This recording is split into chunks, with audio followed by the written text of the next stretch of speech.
Okay, welcome back to this, welcome back to MTG Militia Madness. I have my deck tech for this week. It is going to be Whiplash, Vengeful Engineer. So this is one of the newer cards from Marvel. It is a 1 mana 2/2, so similar like aggressive black stats. So that's just nice on its own. It's going to be coming in tap, so that doesn't super matter because why would you block with it on the turn you come out with it? You're going to be wanting to hold it because its main effect is whenever Whiplash attacks, if he's equipped, each opponent loses X life and you gain X life, where X is the number of equipment attached to him. So if he has 2 equipment attached to him, that's draining for 2 every turn. So the name of the game with this will be try to equip him up, attack in, kind of Bernie, Voltron-y, Zoo stuff. So with that being said, I was looking at equipment and there's not a lot of great equipment in the color. So what I end up coming up with is playing as much equipment that I can get away with for free by just playing equipment that are also creatures. So we got the good Black Mage's Rod, so it'll come in effectively as a 2/1 that has a Gutter Snipe style effect, which then can be re-equipped later, so not too bad. We got Flare Husk, a 1 mana 1/1 that can be equipped later to give +1/+1. Then we got Stalactite Dagger, a 2 mana 2/2. This is all in air quotes because it's including the stats from the equipment, but then it can be equipped later. All these have like different creature types and stuff like that, but I don't have anything specifically asking for creature types, so it's not a big deal or like super neat to care about. The like mild like nuance here is that like some of them are like black and some of them aren't, so like some of them die to Doomblades and some of them don't, and some of them die to Snuff Out and some of them don't. So that might be something that could come up. But then we got Glimmerlight, very similar to Stalactite Dagger, just actually slightly better because its equip cost is a little cheaper. It's 1 mana instead of 2. Then we got Drossclaw, which looks like it's going to be the same as like Stalactite Dagger, but then you realize it comes in on a germ and not on a 1/1, so it's actually only a 1/1 by itself. But because it's doing draining, like every time it attacks, it's still effectively attacking him for 2, and then it's a little better when it's equipped because it's still +1/+1 and then it gives an additional effect. So I don't think it does too badly in here. Then we got a couple of just like value equipment. So we got Brass Knuckles. This is a 4 mana for an equipment that gives double strike as long as 2 or more equipment are attached to a creature. And then its equip cost is only 1, which is one of the nice things about it. And when you cast it, you copy it. So I would have 2 Brass Knuckles, and then I could equip 1 to Whiplash and like maybe a second equipment, and then equip the other to another guy in a second equipment. Or if you're just in a pinch and this is the only one you have, double equipped to this, and it's still just 2 equipment for Whiplash's ability. So not too bad on its own. Then we got Golem Skin Gauntlet, probably the best equipment in the deck if you can really get the synergy going. It's a 1 mana equipment, which is very nice for it. With 2 equip, it gives +1/+0 for each equipment attached to the creature. So it just stacks on stacks on stacks of what I've already done with equipment. And then just probably the best bang for the buck generally, Bone Splitter, 1 mana equipment, +2/+0, 1 mana equip cost. It's just so efficient to equip around and is just very nice to move around, especially when we like see what creatures I have in here. Like it'll just be very good to slide around because as much as I want to stack Whiplash all the time, you gotta slide some stuff off him on occasion so that you just don't like removal magnet. Then the last 3 equipment I put in are ones that auto-equip, so I'm not immediately paying the equip cost, and they also have additional effects. So we got my 2 indestructible ones, which are Stolen Stark Tech and Bladed Battle Fan. Both of these are +1/+0, Flash, ETB, gives indestructible. And then, and then they also equip for 1, so literally the exact same card, actually. It looks like they use very slightly different wording for how they give indestructible. It looks like this one just has the... Oh, no, not different wording, just has the reminder text on it, but kind of fun that they had to, like, reprint an in-universe version of a card they already had. And then we got Barbed Bloodletter. It's a 2 mana equipment as well. And then it gives +1/+2 when it's with its flash, so it actually is very nice that it can, like, pump up butts a little more, so it'll actually, like, help them survive.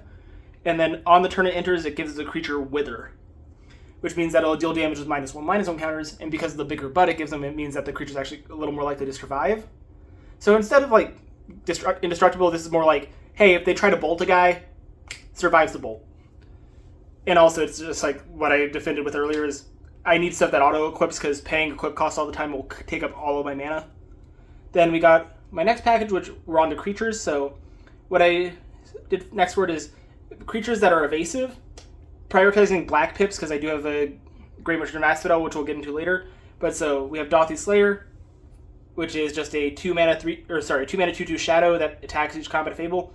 Generally, that's just going to be doing 2 damage a turn until it's like removed, and it's just going to be very nice because it's annoying to like actually try to interact on a creature base with it, so it's going to be a removal magnet. Then we got here the Fog of Gnats.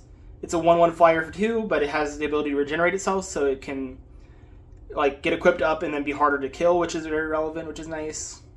Then we got the Tormented Soul package, which is just Tormented Soul and Changeling Outcast. These are functionally the same card.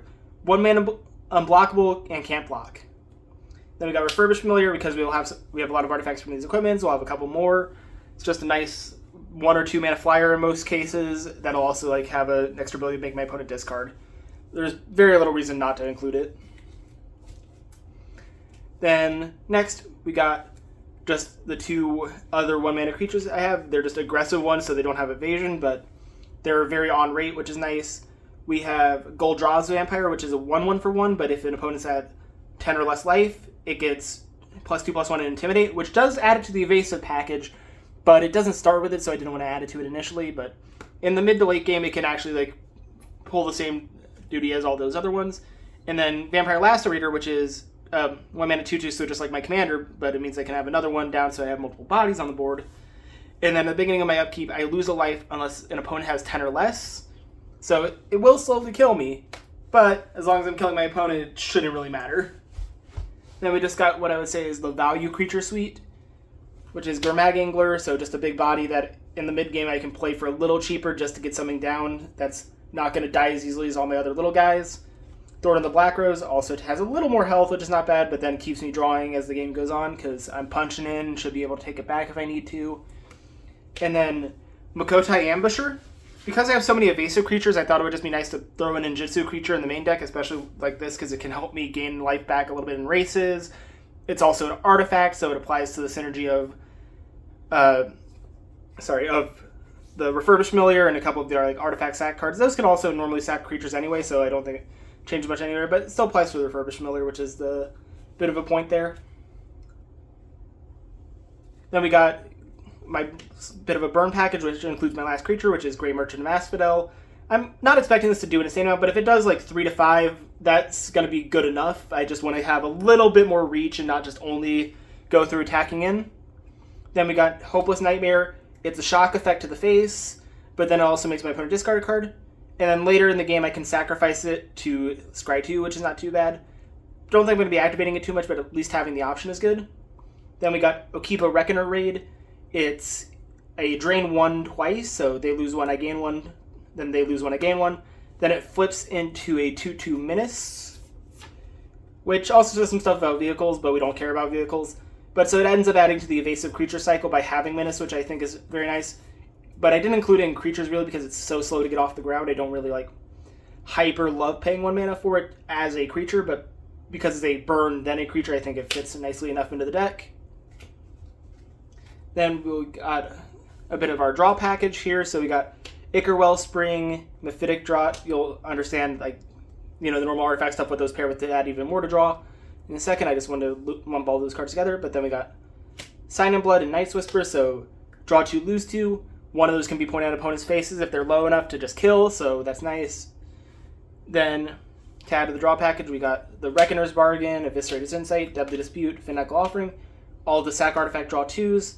So it's just very nice with all these extra like little dirtly equipments. Or I think a lot of times like it could also be very advantageous to sack the creature that the equipment is on. So I just kill that off, then I can move the equipment away and still have the value. Like, so it's a little dual modal here where it's like, yeah, if I really need to, I could sack an equipment if I somehow need a 1/1 body for some reason. But a lot of times it's going to be, I just get rid of the bad body, move it over to a good creature. Especially the ones that are living weapon, because they can't survive on their own. So if I want to get that equipment off of there, I have to kill the creature anyway. So it's just free value. It's free real estate. Okay, and then next is going to be a very big package, which is removal, because how I've like kind of portioned this out is I think this deck won't do the best if I just try to all-out attack all the time. I'm going to run out of gas. So I decided to spend like a lot of my slots left over on holding my opponent back so that I have a little bit more time. So we got the traditional cast down, go for the throat, straight up 2 mana nice kill spells with a little more niche conditions. Then I kind of doubled that slot a bit by adding Doomblade, so for non-black and still a 2-mana kill. Then Victim of Night, because I'm a mono black deck, I don't care about the mana as much. And there aren't that many vampire, werewolves, and zombies in the format, so generally it'll hit a lot of stuff, which is good. Then we got Tithing Blade, just, nice 2-mana sacrifice effect, and then is also an artifact for stuff. We got a Curse and Martyr for the same reasons, also including the reason I just gave for my Fanatical offerings and stuff, is I can sack some bad tokens from my artifacts and not care. Wait, no, this says non-token creature. Sorry. Never mind. It's a sack effect. It's fine. It's not that big of a deal that I can't sack the tokens. I don't think I am going to try to do that at all, but if it happens, it happens, and I'm sorry if I sack a token. I'm going to try to remember that it says non-token. But yeah, it's just not a bad card overall. Then we got Defile because I'm a mono black deck, so -1/-1 for every swamp. I'm only running 2 non-swamp lands in the deck, I think. So very high chance that there's going to be at least a -4/-4 in most instances, even if I get quote unquote unlucky and draw all of my non-swamps. Then we got Snuff Out because it's free with a swamp, and I mostly swamps kill stuff. Oubliette, it adds pips for Gary, and it's just unconditional removal that can hit real big stuff. So I mainly added it because I was looking for slots near the end, and it was okay, let's just play this card as another removal, and it synergizes with Grey Merchant Massville, which is fun. Then we got my lands, which we have Witch's Cottage here. It is going to be just tapped unless you control 3 or more other swamps, and then if it enters untapped, you can put a creature from your graveyard on top of your deck. So this will just help me recycle some of my more value creatures if I'm going into a longer game. Make sure I don't draw into a land on a pivotal turn, and just kind of help keep me moving. Then we got Vault of Whispers, so that I can sack into my draw spells if I need to, if I'm flooded, which is very helpful. Then Bojuka Bog, just main deck graveyard hate. It's basically a free include. It's the only tap land, the only true tap land, because Witch's Cottage will be untapped 90% of the time. And so it didn't feel too bad. Then we got 3, 6, 9, 12, 15 real swamps. So this is an 18 land deck, but if you're paying attention during the curve, 99% of my deck is 3 mana or less, and a lot of stuff that's over that has a way to reduce its cost. Snuff Out is reducible. The Mukotai Ambusher can come in for 2 with Ninjutsu. The Refurbished Familiar can come in for 1, so unless I'm just wanting mana for equip costs, I'm generally okay to play most of the early game on 2 to 3 mana.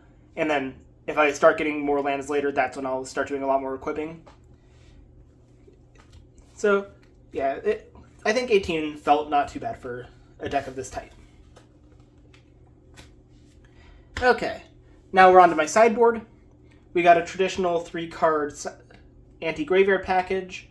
So one nice thing is I include a Fairy Macabre because it can just beat down in the air and hold equipment very nicely, so it doesn't feel bad that way. And then we included the other 2 that just draw a card. So Relic of Pretenders will just draw a card if I needed to. Nihil Spellbound will just draw a card if I needed to. So the cost of inclusion is very low on all 3 of these, so I felt they were the best possible. I don't think I really needed a Tormod's Crypt because this also makes total of 4, including the Bojuka Bog in my main deck, and I think should not add that to my main deck just so I don't shuffle it in later. But I think it was just the most sensible and least outside of my game plan to play these 3.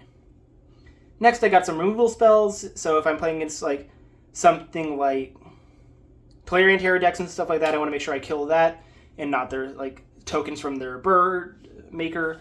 So I have Extracted Confession here to make sure I'm targeting bigger stuff with my sacrifice effects. Can also be good against Boggles because it's another sac effect, so that's helpful. Then we got Tendrils of Corruption here for anti-aggro because this will drain for the amount of swamps I have, so it means I'll actually gain some life back if I'm playing into a more aggressive deck.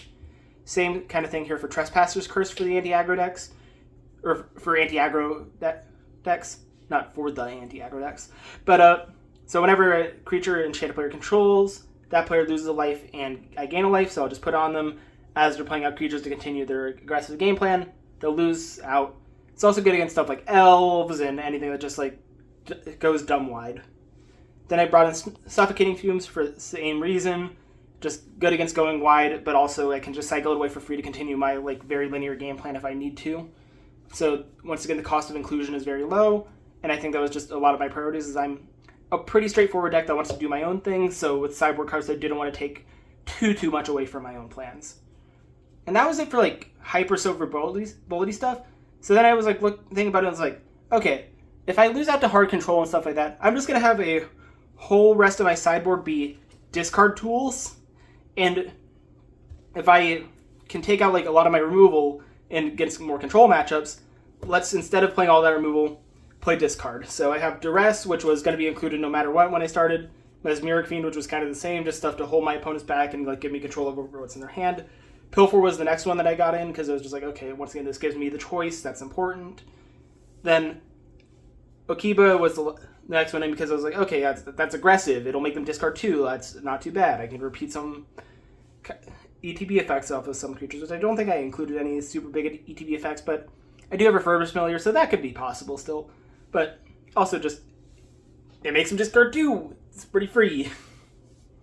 Then we got Wrenchmind. It's another discard 2. That's important with that because it means that I'm going to get their hand down to lower very fast. There is the asterisk of the discard an artifact. They'll still only discard 1, but most decks aren't like hyper artifacting, especially if they're like not in black, which is the artifact synergy color that generally gets played the most in this format. Red also sees it a good amount, but like having those 4 draw spells out of black is like most of the time when you'll like see Wrenchmind not doing enough. Then we got the 3 discard cards here. I specifically chose the 2 that say Exile instead of straight discard, so Skullcap Snail and Scrupulous Agent. And then I put Virus Beetle in because it's an artifact to count towards the Refurbished Familiar. I think I might have went a little too hard on an artifact with a very little payoff, but, well, asterisk besides my equipment stuff. But I think it was still just interesting just to like be like, well, I'm playing a monocolor deck in colors that don't have the best sideboard tech, except for like the couple of things it's already good at stopping, which I put in like 9 cards for, or 8 cards for, I didn't count exactly. And then I was just like, okay, well, what else am I doing? Okay, I guess I'll just throw this in and see if the secondary plan works. I don't know if it'll come in today, but if it does, it'll be very funny to see. And that's it for my deck tech of Whiplash Vengeful Engineer. See you in the games.